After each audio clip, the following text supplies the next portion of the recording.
नमस्कार, मैं डॉक्टर शुक्ला मनोरमा आपका स्वागत करती हूँ। तो चलिए जेट एग्जाम के लिए मोस्ट इम्पोर्टेंट 10 प्रश्न पर मैं डिस्कस करती हूँ।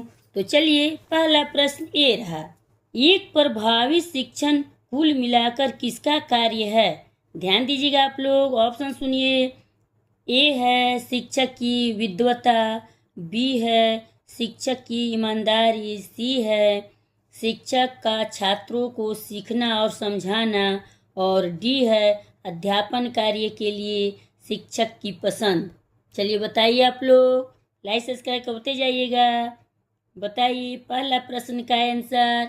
पहला प्रश्न का उत्तर मैं बता रही हूँ, सी सही है, शिक्षक का छात्रों को सीखना और समझाना।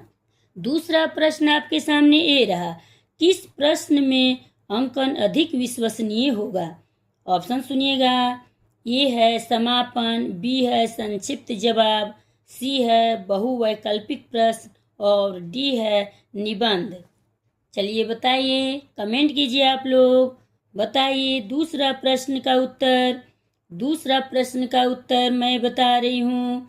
दूसरा प्रश्न का उत्तर सी सही है, बहुवैकल्पिक प्रश्न। अब तीसरा प्रश्न आपके सामने ये रहा, निम्नलिखित में से शैक्षिक उपलब्धि का सबसे अविश्वसनीय भविष्यवक्ता है? ऑप्शन सुनिएगा।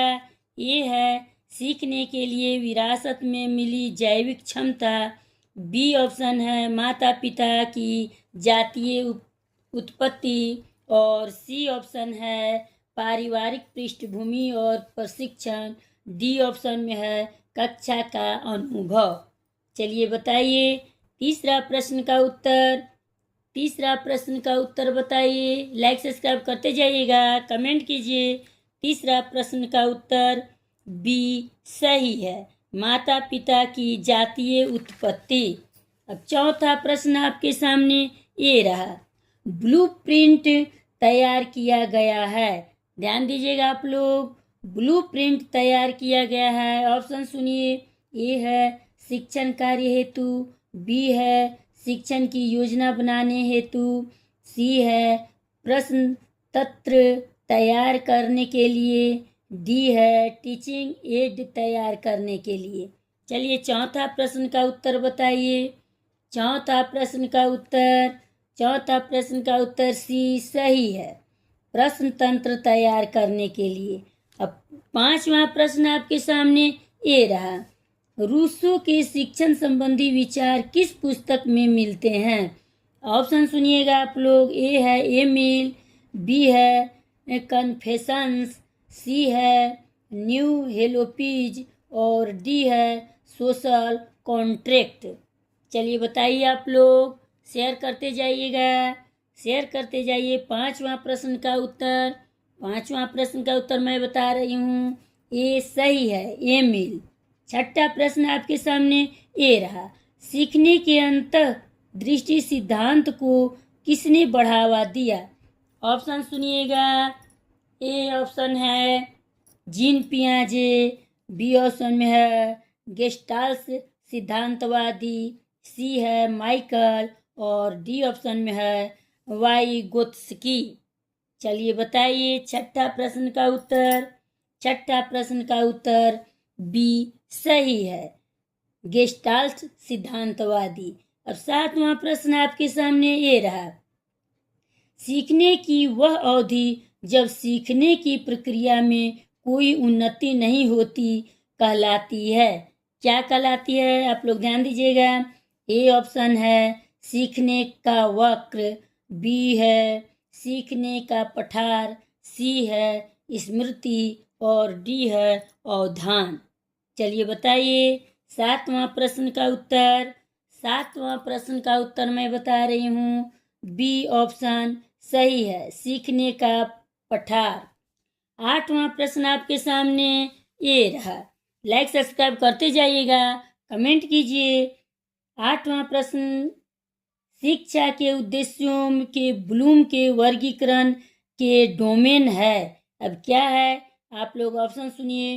पहला है संज्ञानात्मक, दूसरा है भावात्मक, तीसरा है मनोगतिशील, और चौथा है मूल्यांकन। अब इसका ऑप्शन सुनिए। ए है पहला, दूसरा और तीसरा, बी है दूसरा, तीसरा और चौथा, सी है तीसरा, चौथा और दूसरा, और डी है चौथा, पहला और दूसरा। चलिए सुमेलित कीजिए आप लोग, बताइए। 8वां प्रश्न का उत्तर ए सही है, पहला, दूसरा और तीसरा। अब 9वां प्रश्न आपके सामने ए रहा। ब्लूम का वर्गीकरण की शुरुआत हुई, ध्यान दीजिएगा आप लोग, ऑप्शन सुनिए। ए है हार्वर्ड विश्वविद्यालय से, बी है स्टैनफोर्ड विश्वविद्यालय से, सी है शिकागो विश्वविद्यालय से, और डी है येल विश्वविद्यालय से। 9वां प्रश्न का उत्तर बताइए, शेयर करते जाइए। 9वां प्रश्न का उत्तर, 9वां प्रश्न का उत्तर मैं बता रही हूँ, सी सही है, शिकागो विश्वविद्यालय से। अब 10वां और लास्ट प्रश्न है, ध्यान दीजिएगा आप लोग। ब्लूम के वर्गीकरण के अनुसार शिक्षार्थी का निम्नलिखित में से कौन सा प्रदर्शन समझ के स्तर पर अधिगम का आकलन नहीं करता है। ध्यान देने वाली बात है, जहाँ प्रश्न नहीं पूछता है उस पर ज़्यादा ध्यान दीजिएगा आप लोग। ऑप्शन सुनिए। ए है एक शब्द प्रत्यय का उदाहरण देना, बी ऑप्शन है पाठ्य पुस्तक में वर्णित किसी संप्रत्यय को परिभाषित करना, सी ऑप्शन है दो संप्रत्ययों के बीच अंतर को स्पष्ट करना, और डी ऑप्शन है किसी संप्रत्यय का अर्थ अपने शब्दों में व्यक्त करना। चलिए बताइए, लाइक सब्सक्राइब करते जाइएगा, शेयर कीजिए आप लोग। 10वां प्रश्न का उत्तर, 10वां प्रश्न का उत्तर मैं बता रही हूँ। 10वां प्रश्न का उत्तर सी सही है, दो संप्रत्ययों के बीच अंतर को स्पष्ट करना। चलिए मिलते हैं अगले वीडियो में, लाइक सब्सक्राइब शेयर करते जाइएगा।